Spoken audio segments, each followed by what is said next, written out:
गोविंद राधे बोलो गोपाल राधे।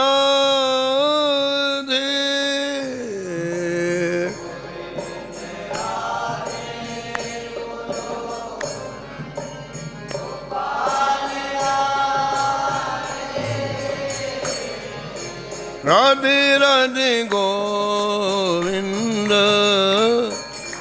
गोविंद राधे।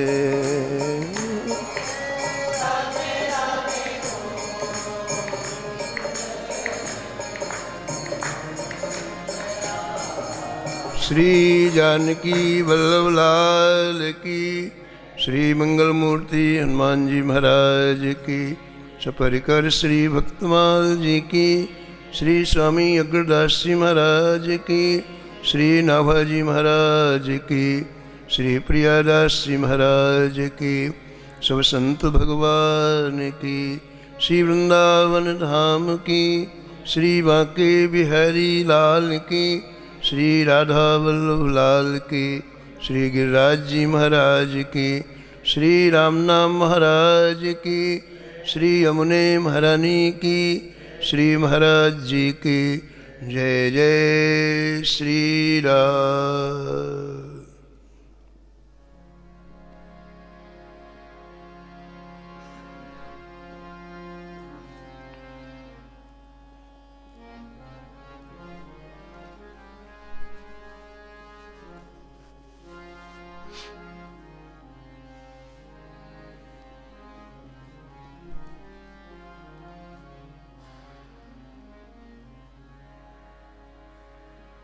अभिलाष अधिक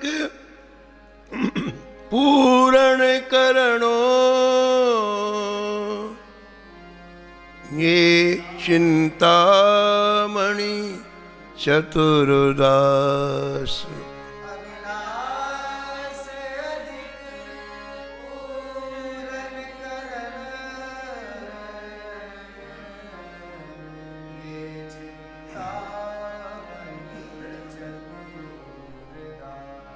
सोम भीम सोमनाथ बिको, विशाखालम ध्यान।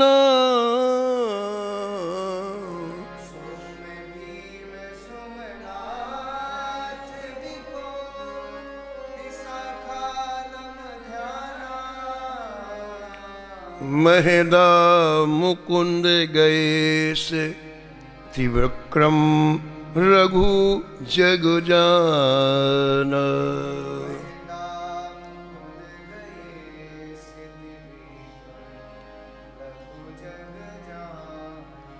वाल्मीक ब्रजबास जगन, झांझू बीठल आचार्य।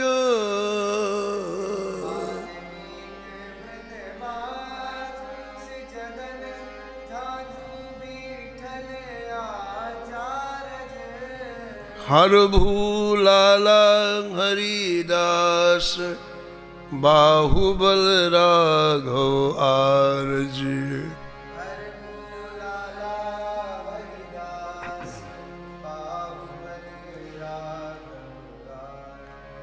राखा चिंतन उद्धव कपूर, घाटम घोरी कियो प्रकाश।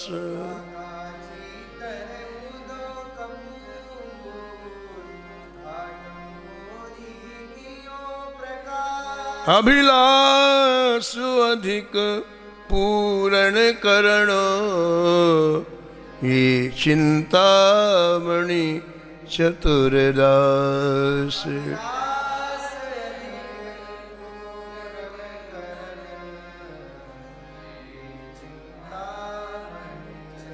हे चिंतामणि चतुर्दास। हे चिंतामणि चतुर्दास।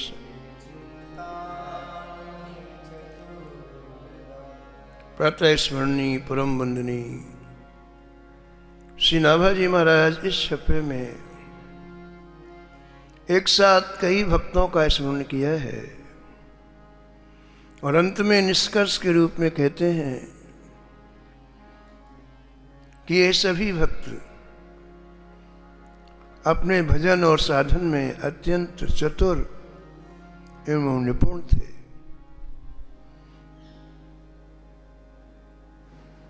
इनकी एक विशेषता और थी, जो इनके चरणों में पहुंच जाता उनकी अभिलाषाओं को पूर्ण करने में चिंतामणि के समान थे। जहाँ चिंतामणि होती है वहाँ किसी को चिंता नहीं रहती है, रहने की, खाने की, पीने की, धन की, यश की, मान की, प्रतिष्ठा की, अपने आप सब कुछ उपलब्ध हो जाता है। जहाँ कल्पतरु होता है, कल्प वृक्ष होता है, वहाँ हमारे मन में जो इच्छा होती है वो तुरंत पूर्ण कर देते हैं। लेकिन ये जड़ चीजें हैं। चिंतामणि जड़ है, कल्प वृक्ष जड़ है। हमारा जिसमें है तो वही नहीं देंगी, आप जो मांगोगे वो देंगी। उसमें अहित भी हो सकता है। एक व्यक्ति जंगल में लकड़ी लेने के लिए गया, बड़ी धूप तेजी की, बड़ी धूप, आयु भी उसकी ज्यादा थी। बड़ी मुश्किल से एक बड़ा भारी गट्ठा इकट्ठा किया लकड़ी का, सिर पर रखा, जंगल से आने लग गया तो बड़ी उसको भयंकर थकान लगी, भूख लगी, प्यास लगी, सब एक साथ लगी। चलते चलते आगे उसे वृक्ष दिखलाई पड़ा।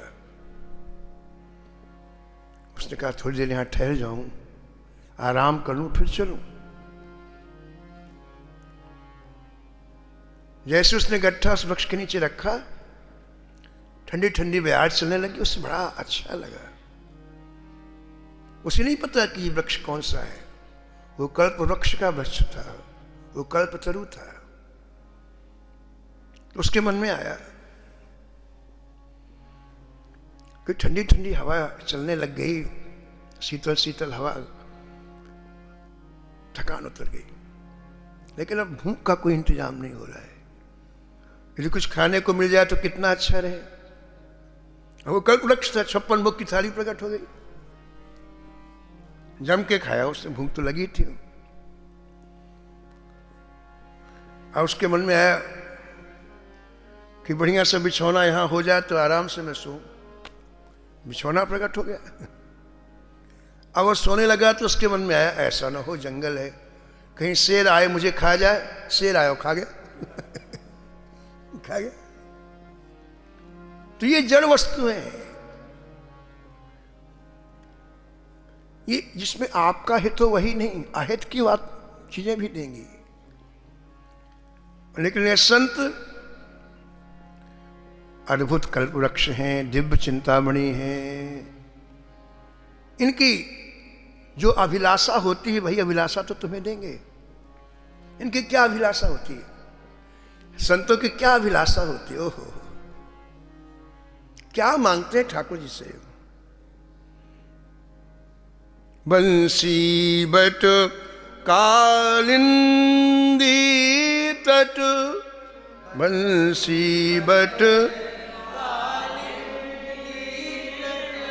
नटनागर नित्य निहारो,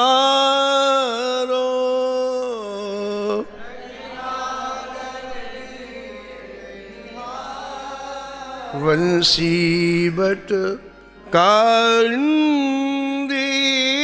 तट, बंसी बट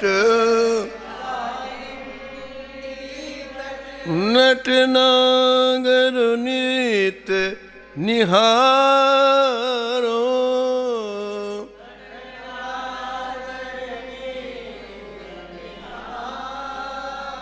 एक लाल सा मन महाधारो, एक लालसा। कैसी सुंदर अभिलाषा, नित्य निहारो। हे माधव, हे गोविंद, अब और कुछ देखने की इच्छा नहीं रह गई। अब मैं बंसी वट में यमुना जी के तट में जाऊं तो हे नटनागर क्या आपको निहारूं। मुरली तान मनोहर सुनी सुनी, मुरली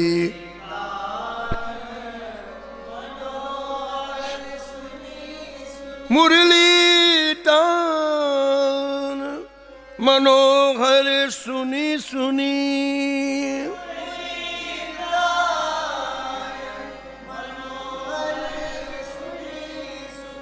तन सुधि सकल विसारो, तन सुधि एक लालसा मन माधार, एक लालसा। सुन सुनी हाँ पल पल निरखो, झलको अंग अंगनी, पल पल नि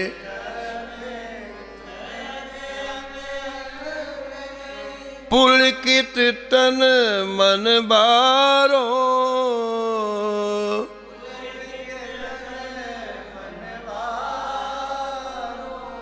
एक लालसा मन महाधारो।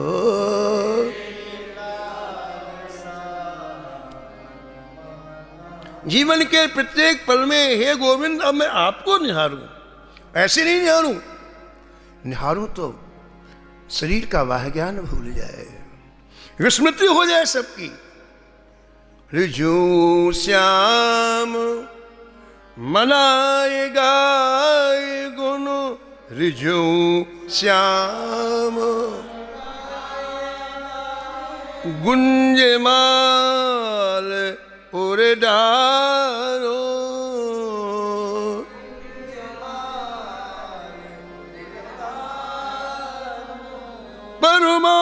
परमानंद भूल जग सगुरो,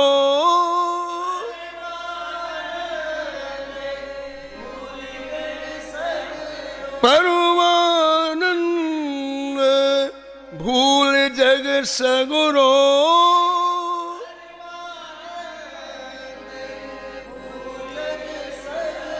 श्याम ही श्याम पुकारो, श्याम ही श्याम,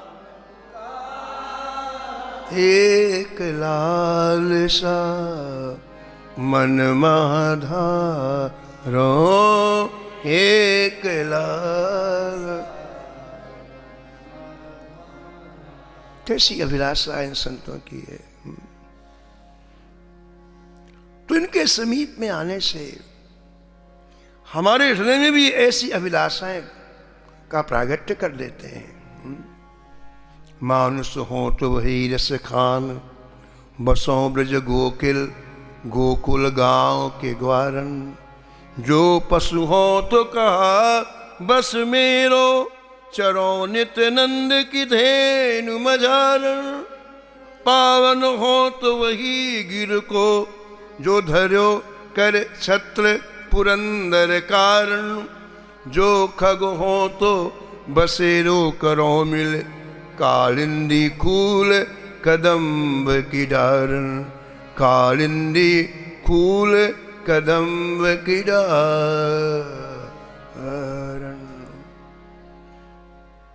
मैंने पत्रिका में गोस्वामी तुलसीदास जी ने लिखा है कि जय जय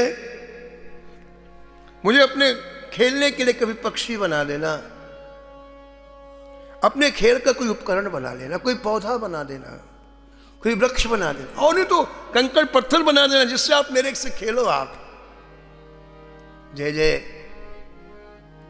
इसकी अपेक्षा मुझे वैकुंठ भेजोगे तो भी वो सुख नहीं मिलेगा। नरक भेजोगे भी तो भी वो सुख नहीं मिलेगा। जो आपके साथ कंकड़ पत्थर बनने में सुख मिलेगा। कैसा दिव्य भाव है।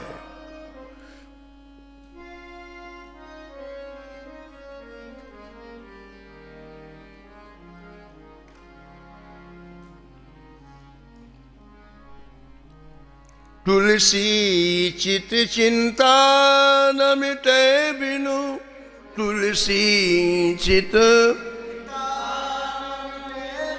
चिंतामणि पहचाने,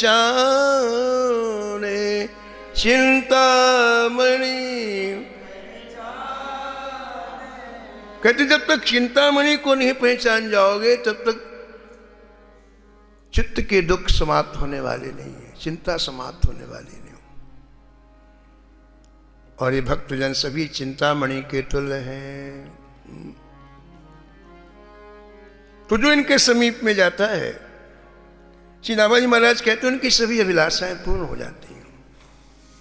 ऐसे भक्त का एक समूह है जिनका स्मरण श्री नाभाजी ने किया है।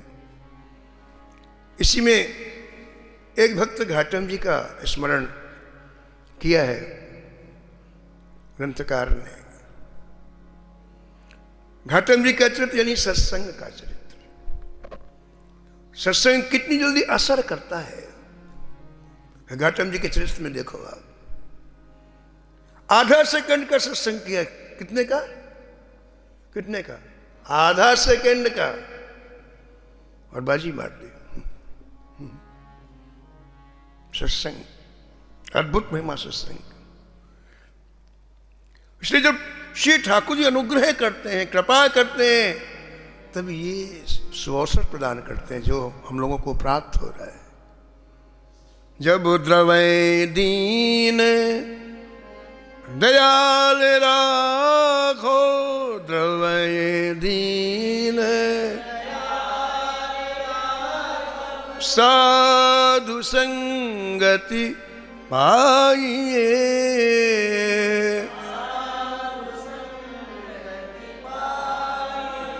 यही दरस परस समागमा, दरस परस समागमा, पाप राशि नसाइए,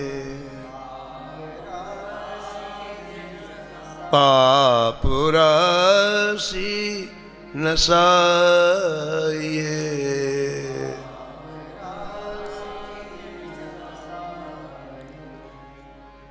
तो घाटम जी का परिचय दे रहे हैं। जयपुर राज्य के अंतर्गत एक खेड़ी ग्राम था, वहां के निवासी थे। और आपके परिवार में पारंपरिक रूप से चोरी डाका लूटपाट का काम चलता था, पुश्तैनी। वो कहते हैं व्यापार पुश्तैनी है, ये काम हमारा पुश्तैनी है। ऐसे घाटम जी के यहाँ चोरी डाका लूटपाट का काम पुश्तैनी चलता था कई सौ वर्षों से, 400-500 वर्षों से। जब परिवार का मुखिया मरने लगता तो बड़े बेटे को बुलाता, अपनी बंदूक देता और तलवार देता, बेटा लाज रखना, नाक मत कटवा लेना, हमारा डाके का काम दिन दूना रात बढ़ता रहे, मेरा अंतिम आशीर्वाद है तुमको।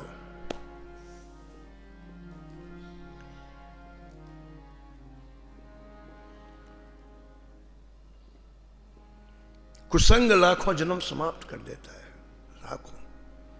विष तो एक बार मारता है, विष खा लो तो एक ही बार मरेगा व्यक्ति, लेकिन कुसंग लाखों जन्म समाप्त कर देता है। ऐसी वृत्तियां दूषित हो जाती हैं, ऐसी वृत्तियां दूषित हो जाती हैं, महाराज संत न हो मुश्किल पड़ जाए, कभी उस प्रवाह से निकल ही नहीं सकता। धन्य इन संतों को जो उन प्रवृत्तियों को शुभ प्रवृत्तियों में बदल लेते हैं। तो परिवार का जो वयोवृद्ध होता है वो अपने युवा पुत्र को सिखा के जाता, बेटा कभी लूटपाट डाका डालना मत छोड़ना। तो जब घाटम जी के पिता मरने लगे तो घाटम जी को बुलाया और यही की यही बात दोहराई जो भी आपने सुना। बेटा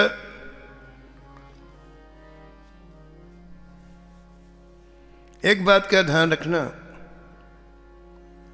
हमारे धंधे में कुछ ऐसी चीजें जो धंधे को चौपट करने वाली है। पहला, कभी भी संतों के पास नहीं जाना, नहीं धंधा चौपट हो जाएगा। कभी संतों की बात नहीं सुनना, नहीं धंधा चौपट हो जाएगा। कभी मठ मंदिर नहीं जाना, ये धंधा चौपट हो जाएगा। इनसे जितना दूर रह सकते हो दूर रहना। जी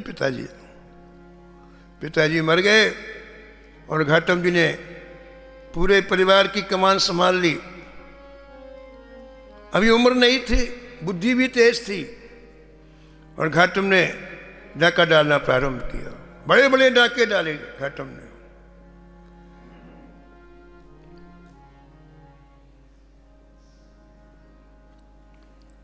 समय नहीं रुकता है। अब अच्छा काम करो चाहे बुरा काम करो, समय तेजी से जा रहा है।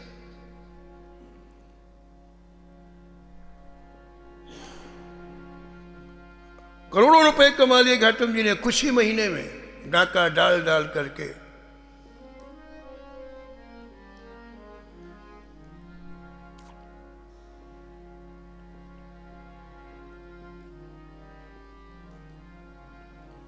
जयपुर राज्य के राजा परेशान हो गए। पूरी राज्य में तबाही मच गई। कब डाका कहां डालने कुछ पता नहीं। राजा ने एक मीटिंग बुलाई और उसमें कहा कि देखो भाई, इस घाटम का बहुत आतंक हो गया है, इसे पकड़ना चाहिए। और पुलिस पकड़ नहीं पा रही है। मैं 1 लाख रुपए इनाम घोषित करता हूं।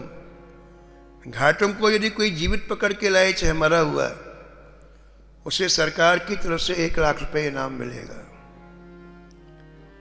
1 लाख की बात आई तो वही पुलिस वाले मारे। अरे बोले भाई 1 लाख का सवाल है। अब तो अपनों को, पहले तो सरकारी काम तो नौकरी वाला मिले चाहे ना मिले, अब 1 लाख अपनी जेब में जाना है। भैया पता लगाया जाए।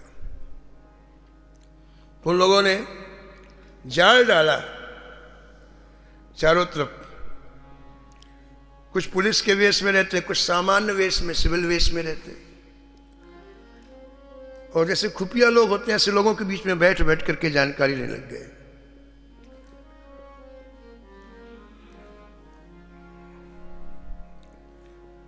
पहाड़ के पास एक गांव था, वहां पहुंचे, लोगों से पूछा भैया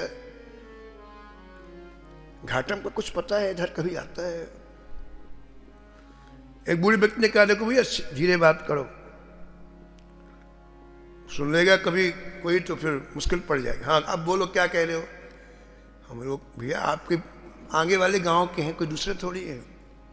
घाटम का बड़ा नाम सुना है तो हमारे मन में आए पूछ रहे कभी घाटा में इधर आता है क्या? देखो भैया किसी से कहना नहीं, नहीं जान खतरे में हो जाएगी। ये सामने जंगल दिखाई पड़ रहा है ना, इसमें इधर भी पहाड़ है, इधर भी पहाड़ है और उधर भी पहाड़, बीच में जगह खाली है। घाटम ने इसे अपना अड्डा बना रखा है। कहीं भी डाका डालता है तो कुछ साथ में नहीं लाता है। डाका डालने के बाद अकेले आ जाता है पहले, फिर उसके साथ ही सब सामान इकट्ठा करके लाता है और यहीं पर बैठ करके फिर बंटवारा होता है, सामान का, वस्तुओं का बंटवारा होता है। किसी से कहना भैया नहीं, तो मैंने तुमको अपने गांव के समीप का जान करके बता दिया। बोले नहीं नहीं, नहीं। वो पुलिस वाले थे, उन्होंने आपस में विचार किया क्या करना चाहिए, पूरी योजना बना ली पुलिस वालों। इधर क्या हुआ कि घाटम उसी जंगल से, घाटम को एकाएक कोई ऐसी जरूरी किसी वस्तु की आवश्यकता पड़ी तो उसने अपना वेश बदला, क्योंकि शहर में जाना तो वेश बदला। एक थैला लिया और जंगल से धीरे धीरे निकला। उसी जंगल में एक वृक्ष के नीचे एक झोपड़ी बना करके एक संत निवास करते थे, और संयोग से 3-4 व्यक्ति संत की खोज करते करते उनके पास आ गए। उन लोगों ने जिज्ञासा किया, महाराज कुछ हमें भी सुना दें आप। और महाभारत का एक प्रसंग संत जी सुनाने लग गए।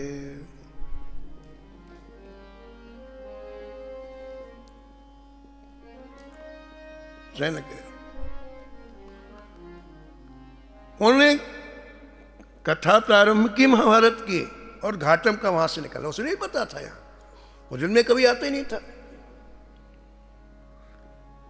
अब छोटी सी पगडंडी, बगल में झोपड़ी, इधर से उसको निकलना है, ना उधर रास्ता ना इधर रास्ता। और उस पिताजी की याद आई, अरे पिताजी ने मना किया था कि कोई भी सत्संग का शब्द कान में नहीं पढ़ना चाहिए। अब क्या करूं, क्या करूं? तो उसने दोनों हाथ की अंगुली निकाली और दोनों कानों में कस के बंद कर ली, दोनों कान के छिद्रों को। 2 मिनट में तो निकलना है, निकल जाऊंगा फिर कोई बात। दोनों कान हाथ अंगुली कस के ली। लेकिन ठाकुर जी का विधान बड़ा विचित्र होता है महाराज। वो झोपड़ी के पास जैसे आया वैसे उसके दाहिने पैर में लंबा वाला कांटा बबूल का लगा, इतना लंबा, ऐसा लगा इस पार से उस पार हो गया। अब आगे चलते नहीं बने। अब क्या करे घाटम? कांटा नहीं निकालता तो चलते नहीं बनता है, और निकालता है तो कैसा कोई शब्द सुनाई पड़ जाए। तो घाटम ने विचार किया कि 1 सेकेंड में काम करूंगा मैं। दाहिने हाथ की अंगुली निकाल के कांटा निकाल के फिर लगा लूंगा अंगुली।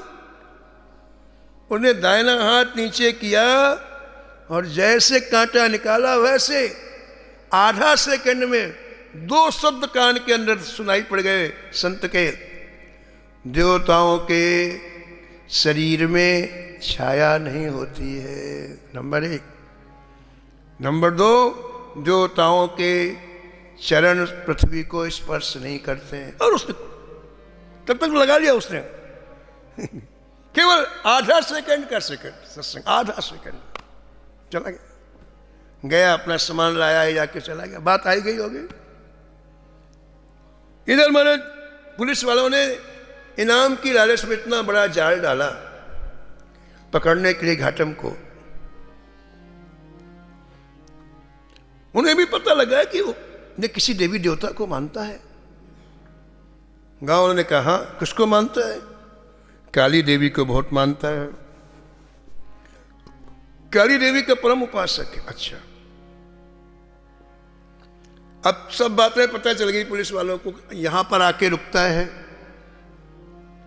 काली देवी को मानता है, अकेले आता है, बाद में उसकी सेना के लोग आते हैं, साथी लोग आते हैं। तो उसी जहां 3 तरफ पहाड़ था वहीं पूरी योजना बनाई पुलिस वालों ने। ऐसा करते हैं कि हम में से जो सबसे ज्यादा काला हो काली बन जाए। पुलिस वालों में जो सबसे ज्यादा काला उसको काली बना दिया। बढ़िया, काली ही पूरा श्रृंगार काली का कर दिया, जीव सब निकाल दी और वृक्ष के नीचे से खड़ा कर दिया। योजना ये थी कि बाकी पुलिस वाले वृक्षों के ऊपर चढ़े रहो छिप करके।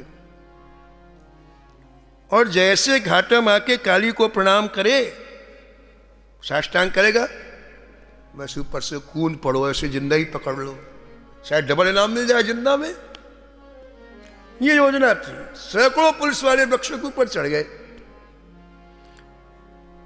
वो तो डाका डालना शाम चले जाते 6-7 बजे, फिर रात में आता 12 बजे। अब पूरी योजना महाराज पकड़ने की बन गई। तो रोज की क्रम के अनुसार उसने डाका डाला। डाका डालने के बाद घोड़े में बैठ के टप टप टप टप तेजी से आया अपनी जगह पर। घोड़े को एक वृक्ष से बांधा और थका था तो महाराज एक वृक्ष की तने में पीठ लगा करके रिलैक्स हुआ, आराम की मुद्रा में। और आंख खोली, सामने देवी जी। देवी जी खड़ी थी, वाले आंख रात का समय, देवी जी। बड़ा प्रसन्न हुआ।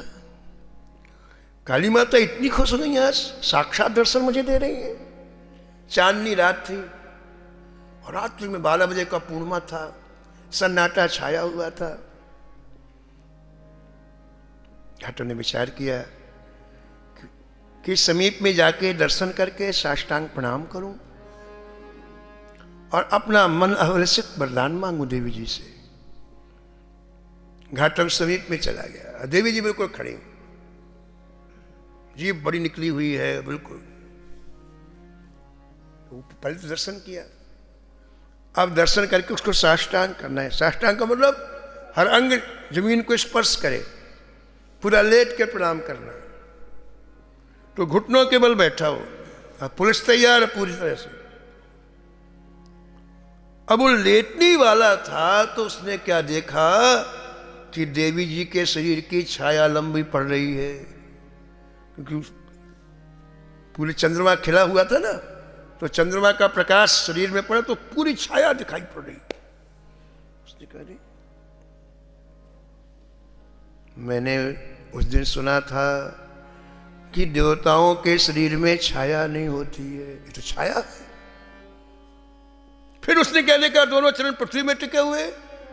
अरे मैंने सुना था कि देवताओं के चरण पृथ्वी को स्पर्श नहीं करते हैं।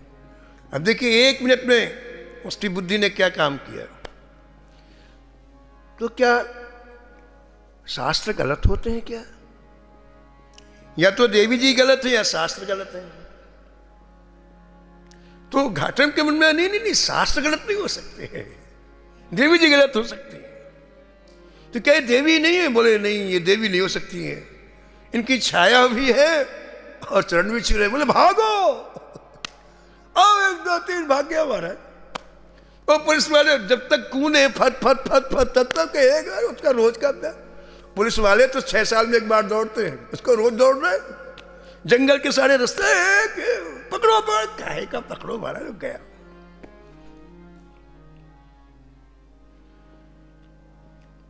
एक जंगल से दूसरा, चौथे जंगल में जाके महाराज जब देखा कोई नहीं है तो फिर एक जगह बैठ के विचार करने लगा। अरे राम, यदि मैंने उसने सत्संग ना सुना होता तो आज फांसी के फंदे में लटका दिया जाता है। मैंने आधा सेकंड सत्संग सुन लिया, उसका इतना बड़ा लाभ कि प्राण बच गए। मैंने बिना मन का सत्संग सुना, उपेक्षा से सत्संग सुना तो प्राण बचा दिए। और काश मैं यदि भावपूर्वक सत्संग करूं, रुचि पूर्वक सत्संग करूं तो क्या नहीं मिल जाए। मति की रति गति भूत भलाई,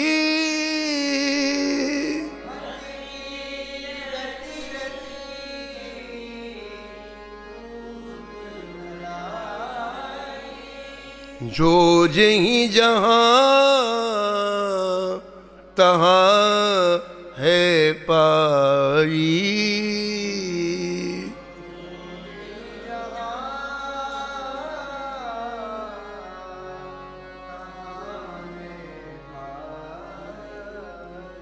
सो जानबो सत्संग प्रभाव,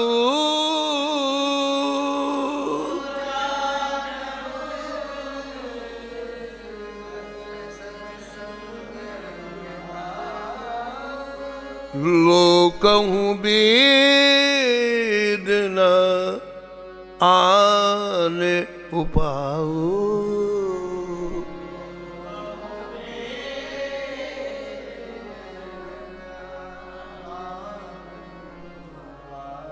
लोकहूँ वेद न आन उपाओ।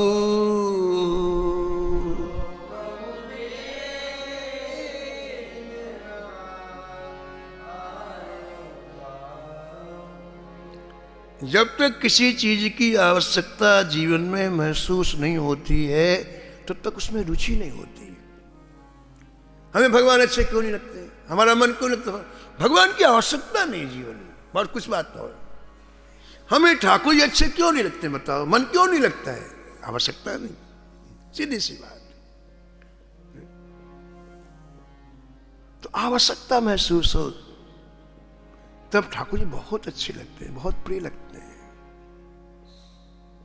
घाटम को आज आवश्यकता महसूस हुई सत्संग की। और जैसे डाके की खोज में घूमता था ना, आप सत्संग की खोज में घूमने लगा। घूमते घूमते एक संत के पास पहुंच गया। क्या महाराज,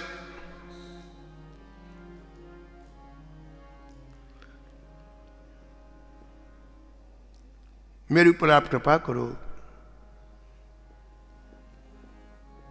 संत पूछे क्या करते हो? कहा महाराज हमारा पुश्तैनी धंधा चोरी डाका करने का, मैं वही कार्य करता हूं। संत ने कहा तो अच्छा काम नहीं है, ये निंद कार्य है, इसको तुम छोड़ दो। इस कार्य से तुम्हारा इहलोक और परलोक दोनों नष्ट हो रहे हैं। घाटम ने कहा महाराज यह हमारी जीविका है और ये आज से मैं नहीं कर रहा हूं, कई पीढ़ियों से चला आ रहा है, इसलिए ये काम तो छूटेगा नहीं। तो ये काम छोड़ के बाकी जो उपदेश करोगे मान लूंगा, मैं केवल डाका नहीं छोड़ूंगा, बाकी आप जो कहोगे वही मान लूंगा। तो संत बड़े बुद्धिमान होते हैं, युक्ति से काम लेते हैं। उन्होंने ऐसी बातें कही इसी एक दिन इसका डाका छूट ही जाएगा। बोले ठीक है, तो फिर 4 बातें हमारी करो, ये तुम्हें डाका नहीं डालना है। ठीक है तुम डाका डालो, लेकिन तुम्हें सत्य बोलना है। बोलोगे? बोले हाँ बोलूंगा। ठीक है तुम डाका डालो, लेकिन तुम्हें साधु सेवा करना है। करोगे? बोले करूंगा। ठीक है तुम डाका डालो, लेकिन भगवान को अर्पण किए बिना कोई वस्तु खाना नहीं। बोले ठीक है। और चौथी बात कही, देखो तुम डाका डालो, लेकिन भगवान की आरती जहां हो रही हो तो आरती का दर्शन करके ही आगे जाना। सब बातें स्वीकार कर ली, उसकी श्रद्धा तो थी। डाका डालने को छोड़ करके बाकी सब बातें स्वीकार कर ली। अब ये महाराज पहले शरीर के लूटपाट करने लग गए, लेकिन 4 बातों का पालन करने लग गए। संतों की सेवा करने लग गए। एक दिन जमात आ गई संतों की, हजारों त्यागी महात्मा से आराम करते हुए आ गए। हर घाटम जी ने सबको ठहराया और विचार किया कि इनकी सेवा के लिए अभी तो मेरे पास है नहीं, तो आज राजा के यहां डाका डालूंगा। माल तो वहीं मिलेगा राजा के यहाँ, सामान व्यक्तियों क्या है।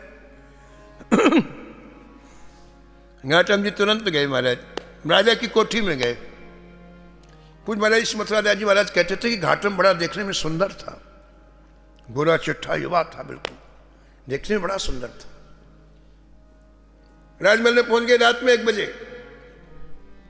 वहां तो महाराज दरवाजे के अंदर दरवाजा, दरवाजे के अंदर 7 दरवाजे थे राजमहल में, और रात में सब दरबान बंदूक लिए हुए खड़े हुए दरवाजे पर।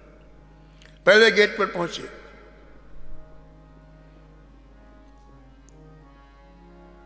दरबार ने पूछा कौन? तो गुरुजी ने कहा था सत्य बोलना। बोले चोर। सत्य कहा सत्य, बोले चोर।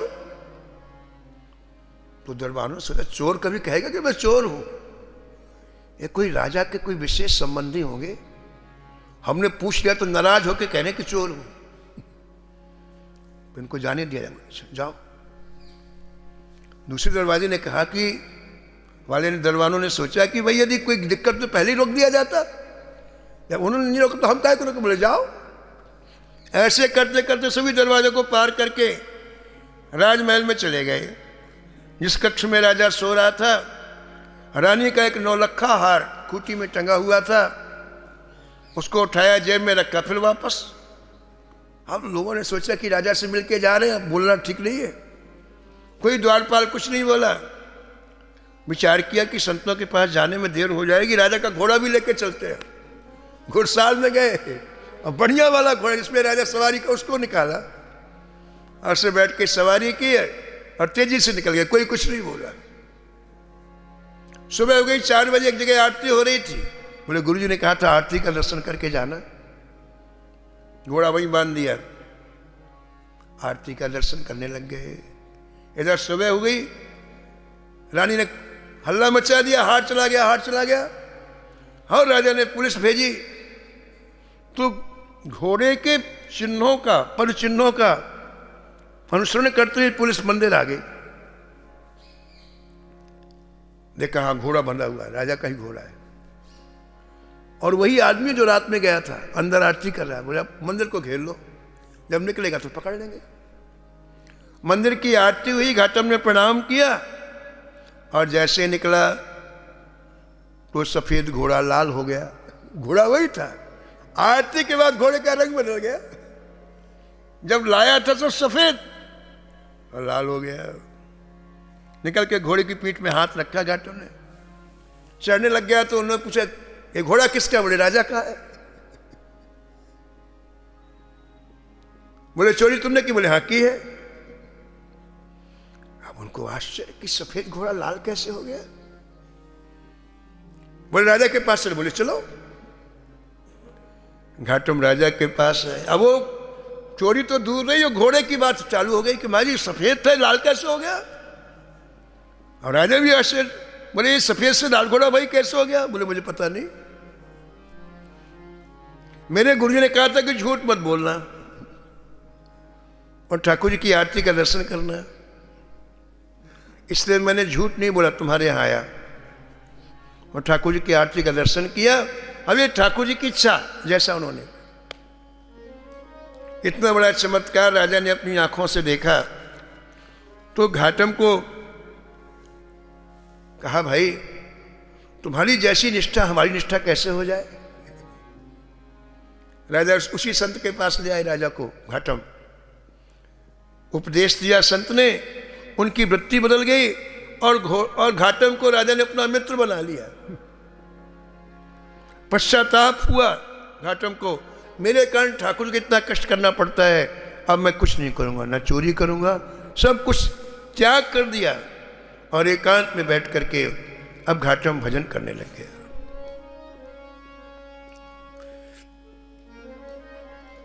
जे नर रसना नाम उचारे, जे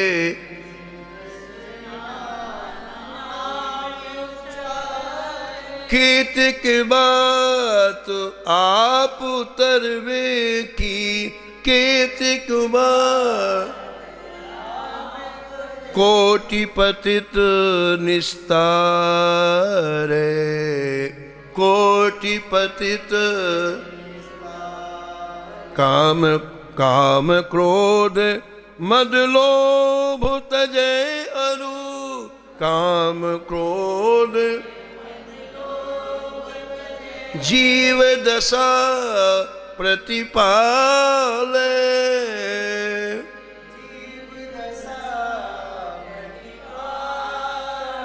वसुधा पर तीर्थ है जेते, वसुधा पर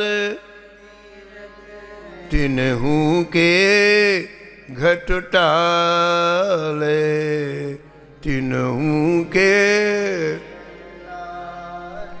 मीना जाति यद्यपि कुल नीचो, मीना जा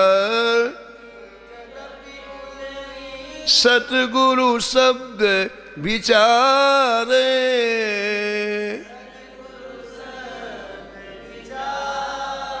घाटम दासु राम को परिचय,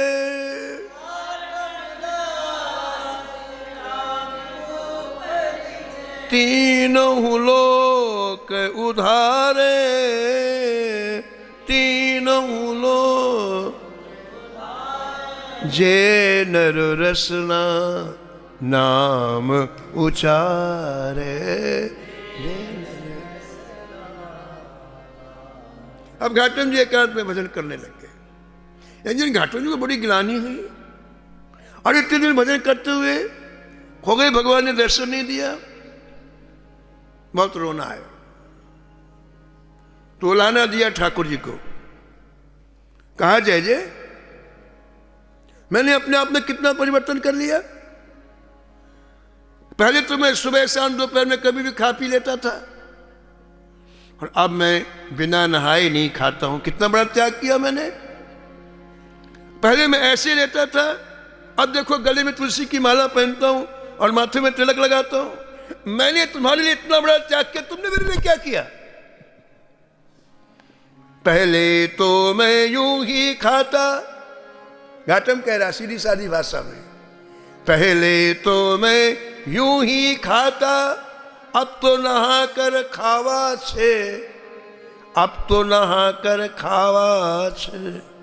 गल में माला माथे तिलक, थारे निमित्त लगावा छे। माने तो एता कर दीना, थाने कीना काई। मैंने इतना कर दिया, तूने क्या किया? माने तो एता कर दीना, थाना कीने काई। घाटम दास जात को मीना, तारोगे की। बता दो आज मेरा कुछ करोगे कि नहीं? मुझे तारोगे कि नहीं? मुझे दर्शन दोगे कि नहीं?